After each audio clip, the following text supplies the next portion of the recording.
Olá, para quem não me conhece ainda, eu sou Ivone Chagas, psicóloga, psicanalista, espiritualmente tenho o dom de mestre na palavra de Deus. Nós vamos pensar hoje sobre inteligência, conhecimento. Usarei o versículo muito conhecido de Oséias 4:6, quando a palavra do Senhor diz: O meu povo perece porque lhe falta entendimento, dizem algumas traduções. Outras traduções dizem: O meu povo perece porque lhe falta conhecimento. Assim, vamos fazer qual é a diferença entre entendimento e conhecimento.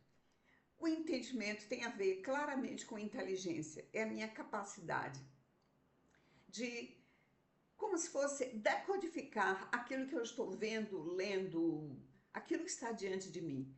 Se eu entendo, se ficou claro para mim aquilo que está sendo colocado. Já o conhecimento é o acúmulo daquilo que eu entendi, daquilo que eu li.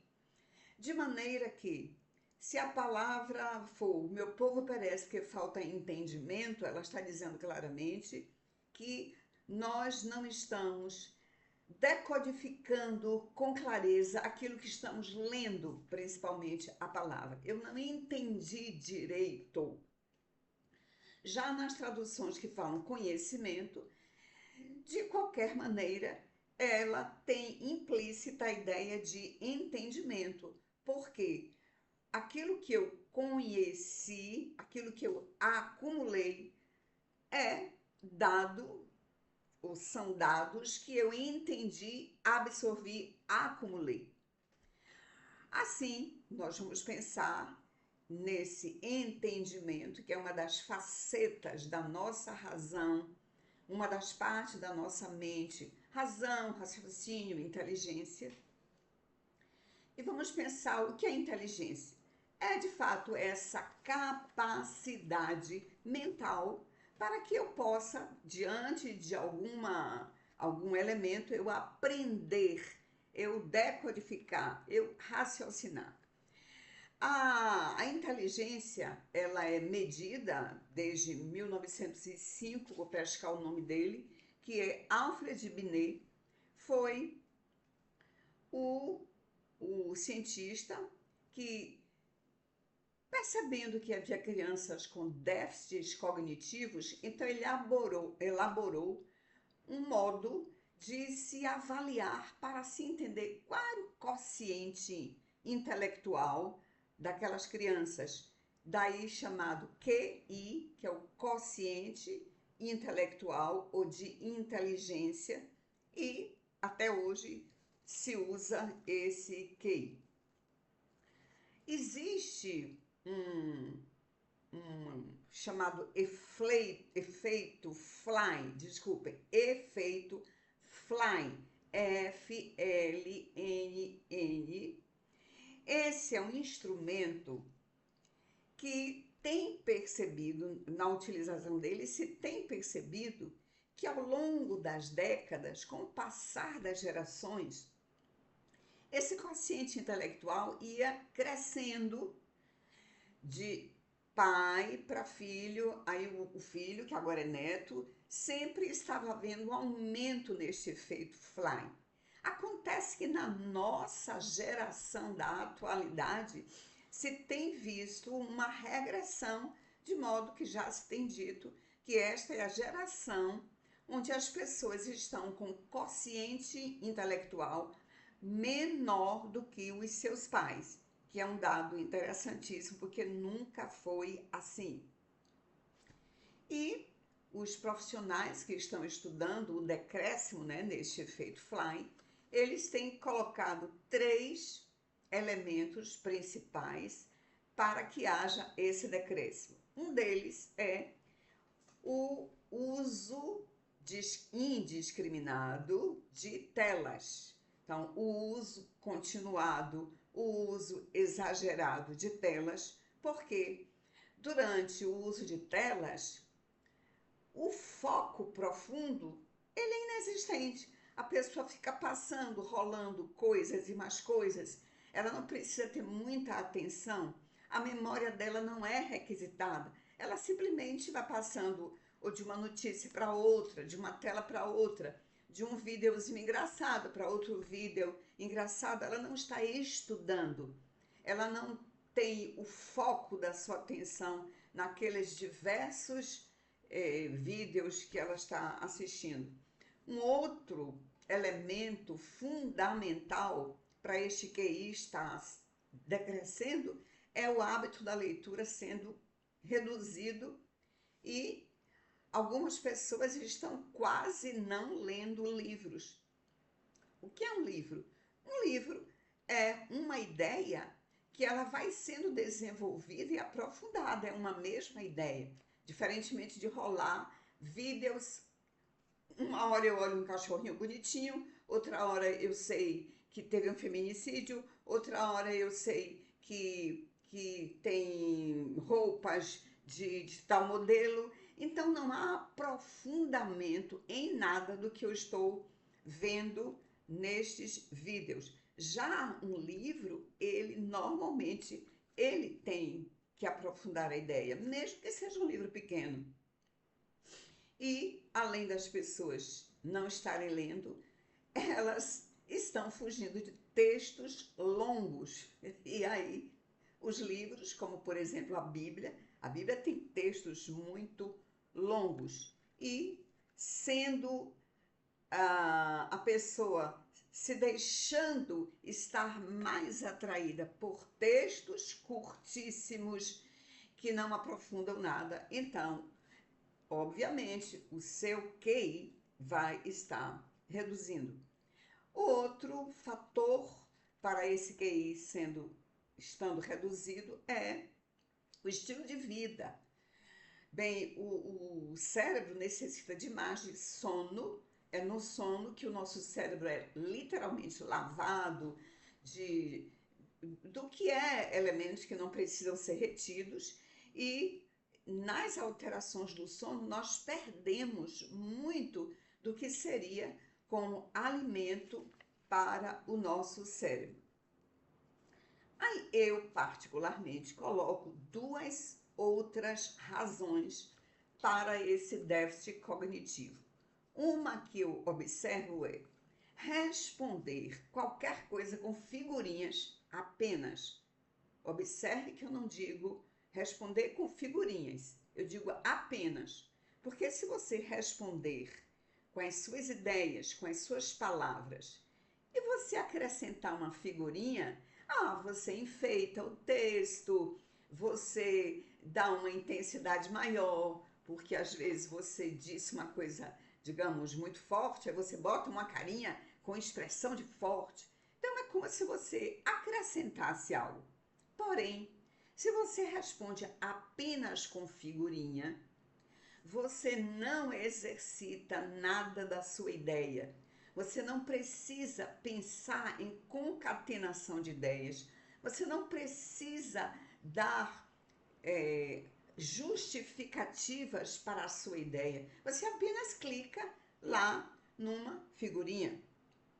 O fato de nós estarmos clicando, seja figurinha ou seja uma letra no teclado, isso já diminui bastante a nossa capacidade intelectiva, porque quando eu ponho o meu dedinho na letra C, depois na letra A, depois na letra D, depois da letra A, e eu escrevi a palavra cada, eu não exercitei o desenho de cada letra.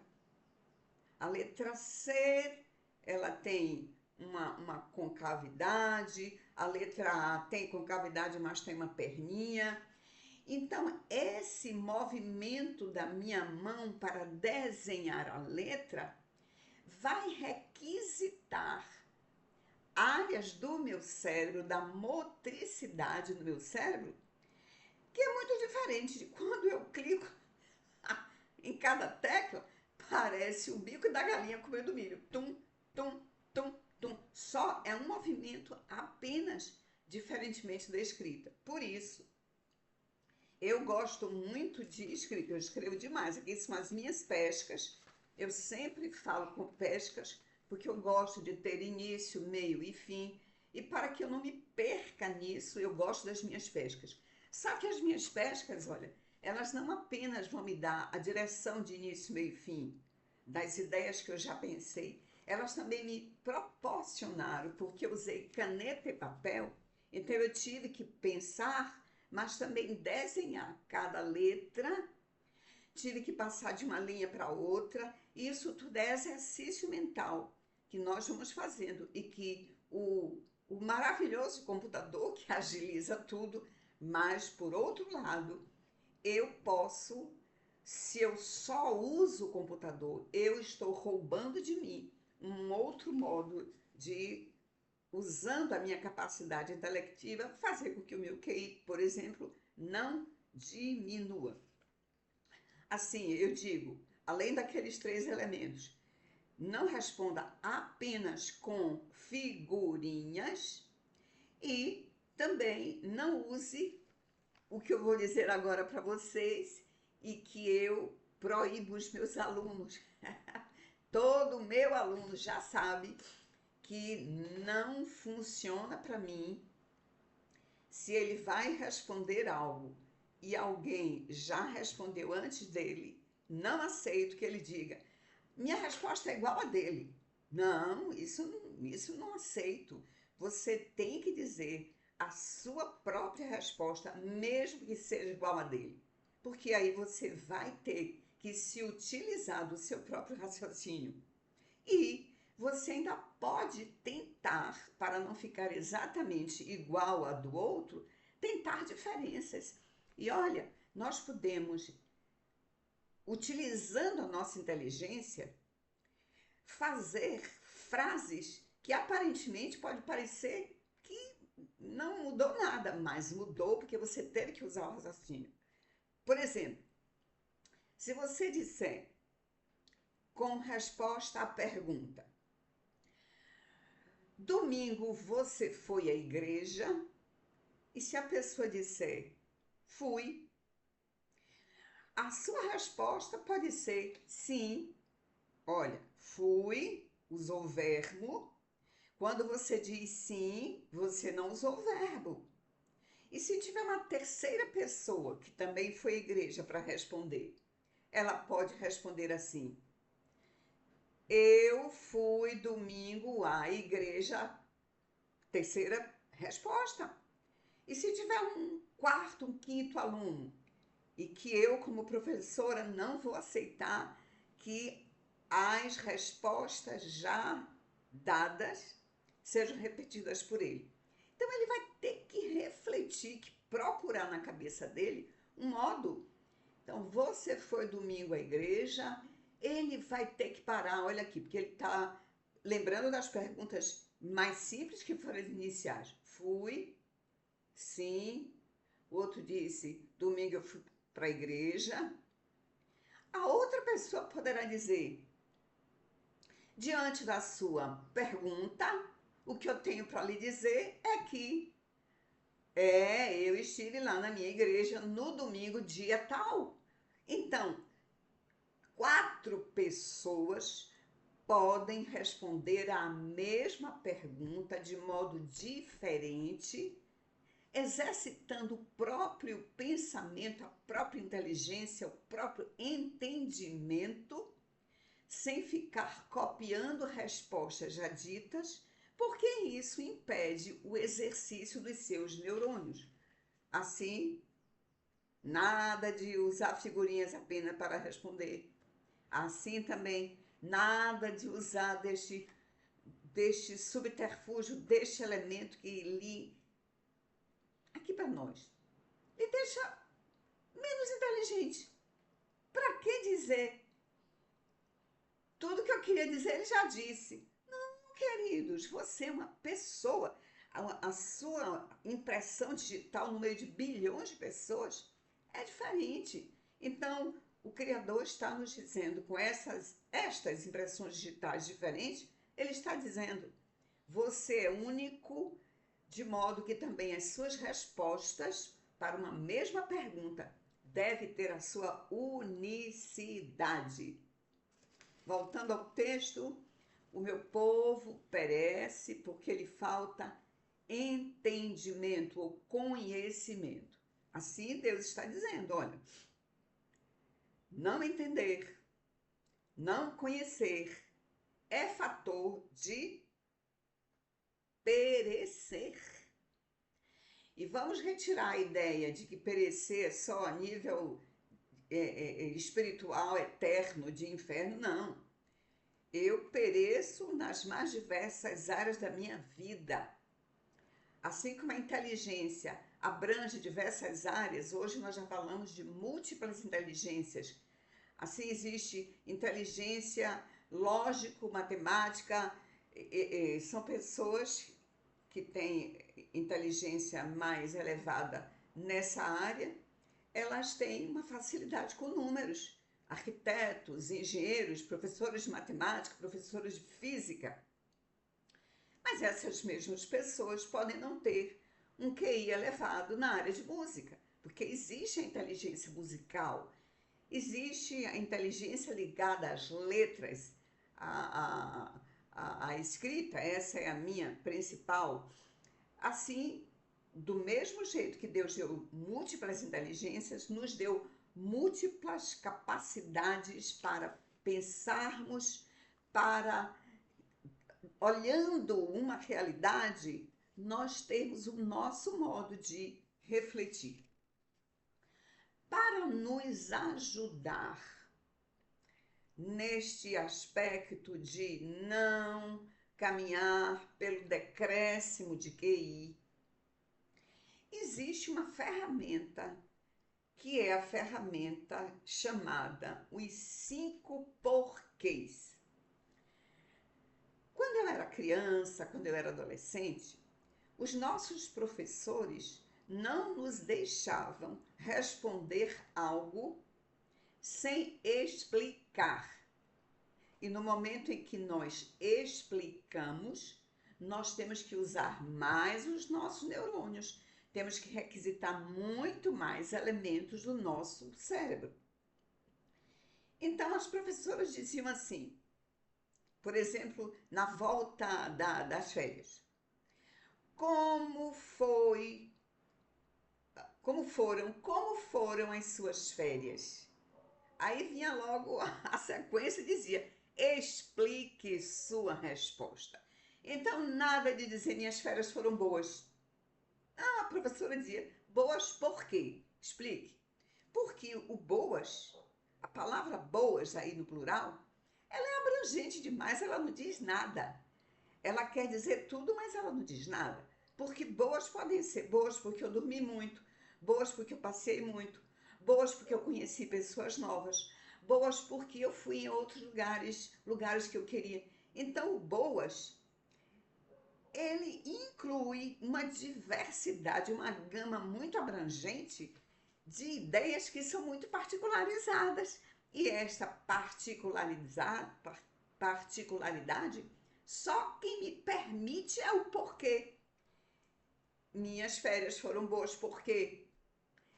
E aí, eu fiz uma ministração, talvez há 3 ou 4 anos, na igreja que eu fazia parte na época, a igreja Semente Santa, e o meu pastor, naquela época, o pastor Nilson, ele é um engenheiro mecânico. E eu fiz a minha ministração falando de porquês, e eu dei o seguinte exemplo. Eu estou aqui no púlpito e daí eu começava os porquês para levar as pessoas a raciocinarem para o depois que eu queria, que era uma questão psíquica mais importante. E aí eu disse, por que eu estou aqui em cima do púlpito? Resposta, porque eu subi aquelas escadas. Segunda pergunta, e por que eu subi essas escadas? Porque o pastor Nilson me convidou para ministrar hoje. E por que o pastor Nilson me convidou para ministrar hoje? Porque o Espírito Santo revelou para ele que deveria ser assim. De modo que eu parti daqui de cima de onde eu estava e fui decrescendo até achar a raiz a base de por que eu estava ali em cima, no púlpito, para ministrar. E aí eu falei de um texto que é complexo em Juízes, e quando o pastor Nilson assumiu, então ele explicou que eu não sabia, eu não conhecia, conheci naquela noite. Ele, como engenheiro, ele diz, pois é, na engenharia usa-se essa ferramenta que é chamada os 5 porquês. E aí eu fui pesquisar. Eu não sei se nessa noite ele disse necessariamente quem foi que criou, não me lembro, mas eu fui pesquisar depois. Então, os 5 porquês foram desenvolvidos por um industrial, um cientista, um homem que trabalhava com resolução de grandes problemas, chamado, e aí eu quero o nome dele que é japonês, deixa eu ver, Sakishi Toyoda, Toyoda com D.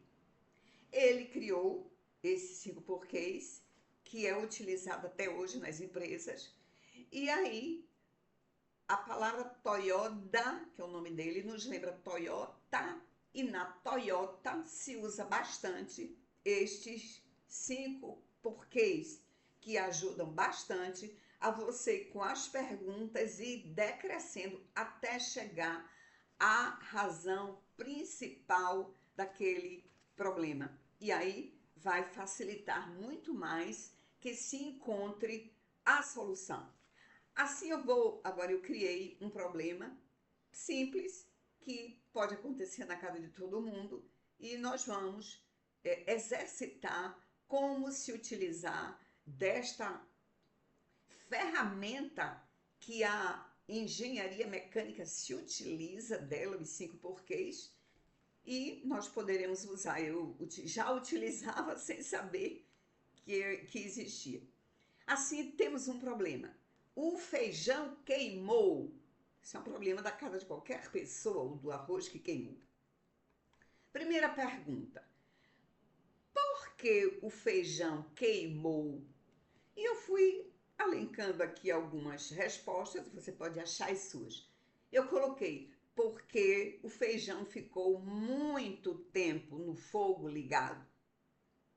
Mas isso precisa de ser mais investigado. Segunda pergunta, e por quê? Assim, e por que o feijão ficou tanto tempo no fogo? Porque quem ligou o fogo não o desligou. Sim, e por quê? Próxima resposta. Porque a pessoa que ligou saiu da cozinha. E por quê? E por que ela saiu da cozinha?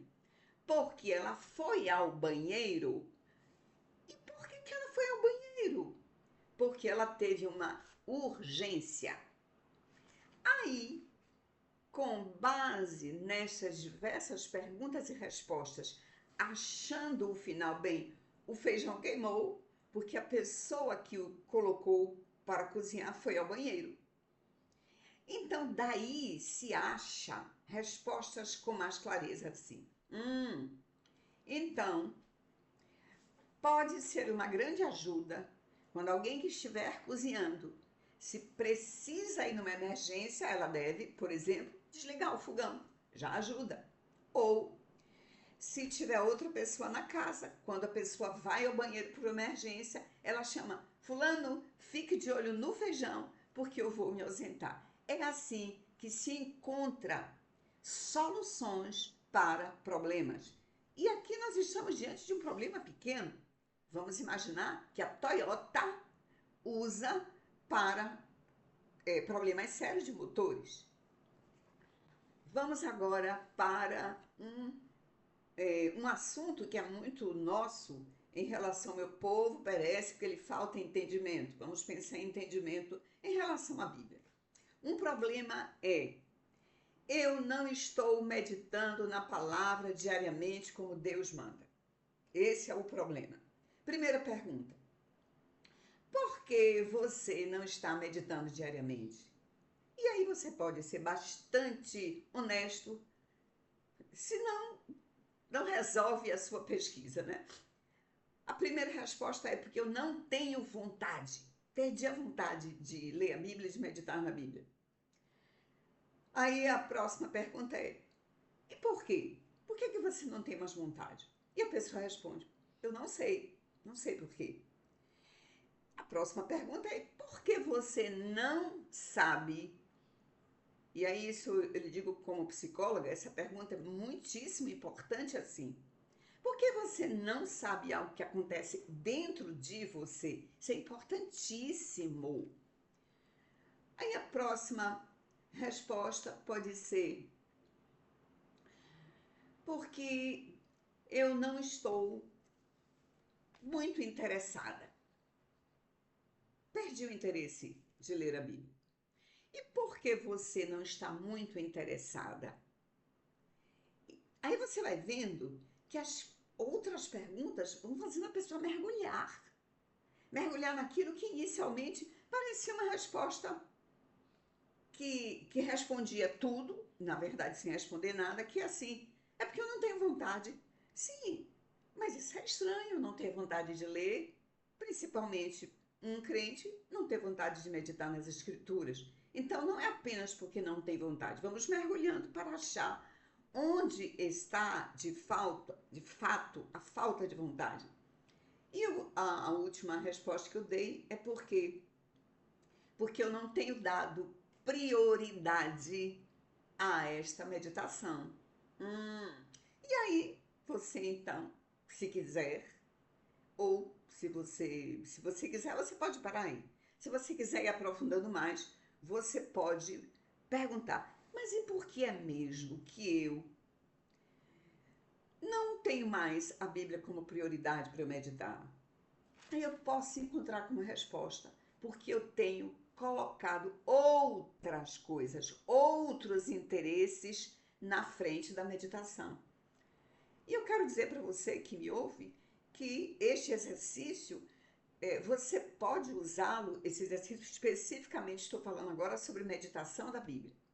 Você pode pulverizar isso para outras áreas, como você tem que estudar geografia, e você não está com muita vontade de estudar geografia, mas você vai ter prova de geografia. E eu não estou com vontade de estudar matemática, mas você vai ter prova de matemática. E aí, eu estou dizendo, amplie não apenas para meditação na Bíblia, amplie para, eu queria eu queria tirar nota 10 em, em história, mas não estou com vontade de estudar história. Pare e vá usar os 5 porquês até você encontrar a verdadeira razão do que lá em cima é apenas não tenho vontade, vamos ver lá embaixo qual a causa primeira dessa falta de vontade para estudar história. Assim, eu quero pensar agora no outro versículo, que é Provérbios 14, 8, que tem muito, muito a ver com esse efeito fly, que é o decréscimo do QI, a proporção que essa geração está rolando mais figurinhas e vídeos curtos na internet, e isso também tem contribuído para que não se interesse muito por leituras, por livros, por textos mais longos que obrigam o nosso entendimento, a nossa inteligência a ser mais desenvolvida, mais treinada. Provérbios 14, 8 diz assim: a sabedoria da pessoa prudente é discernir o seu próprio caminho. Vou usar uma outra tradução. A sabedoria do homem prudente é entender, que é o nosso assunto básico de hoje, entender o seu próprio caminho. Assim nós estamos pensando hoje no caminho. Eu não estou com muita vontade de estudar, não. Eu perdi o desejo de meditar nas escrituras todo dia. Ainda mais que a Bíblia diz que é para meditar dia e noite. Eu não estou com muita vontade, não. Aí, ao invés de você, eu digo, bater o carimbo nisso e dizer, eu vou esperar o dia que a vontade volte. Aí você vai se dar muito mal. Constatando isso é o principal. O principal é admitir eu estou diante de um problema. Se eu estou sem querer estudar geografia, sobre a qual eu terei uma prova, eu estou diante de um problema aqui dentro de mim, aqui na minha cabeça. Se eu estou com dificuldade de meditar na palavra todos os dias, eu tenho logo que admitir, eu estou com um problema. Agora, se eu não admitir que eu tenho um problema, claro que eu não vou resolver isso. Eu vou deixar aquela coisa ruim que é deixar a vida me levar, né? Vou voltar para o Provérbios 14, que é uma luz para que eu possa caminhar para o que nós queremos, que é o sucesso, que é se dar bem, digamos, na prova. A sabedoria do prudente é entender o seu próprio caminho. Volto a dizer. Eu não estou com vontade de meditar na palavra, não. Admita, como homem sábio, como mulher sábia, eu estou com um problema. Aí o Senhor diz, se você é uma pessoa sábia e que identifica que está com dificuldade para meditar, olha, queira entender este caminho. Que caminho é esse? O caminho da falta de vontade de ler a Bíblia. O caminho de tédio, de enjoo de ler a Bíblia. Eu estou no caminho de não abrir a Bíblia diariamente. Aí o Senhor diz, você já é uma pessoa sábia. Sim, é sábia. E mesmo os sábios cometemos deslizes. Eu posso ser muito sábia na oração e ser pouco sábia na meditação. Eu posso ser muito sábia na alimentação, no que eu coloco para dentro do meu corpo, mas eu não sou muito sábia nas horas de sono. Então, todo mundo tem algum nível de sabedoria, mas, por outro lado, também tem algum nível de insensatez. Quando eu identifico que eu tenho um nível de insensatez na área X, aí o Senhor diz, a palavra do Senhor me diz, você identificou este caminho em que você não vai bem? A prova de que você é uma pessoa sábia, de que você é prudente, é entender. Vamos procurar saber. E aí, vamos aproveitar com Toyota. Vamos usar os 5 porquês até nós chegarmos à camada primeira daquela razão. E, deste modo, eu terei mais condições, mais eficazes para resolver aquela questão. Eu estou aqui com 33 minutos, estou terminando. Tchauzinho. Aliás, antes de terminar, quem me ouve já disse, Ivone, diga, por favor, se inscreva no meu canal. Por favor, deixe um like. E para mim, que sou professora, se você deixar um comentário, você vai alegrar demais o meu coração. Então, se inscreva, curta e deixe um comentário. Até lá!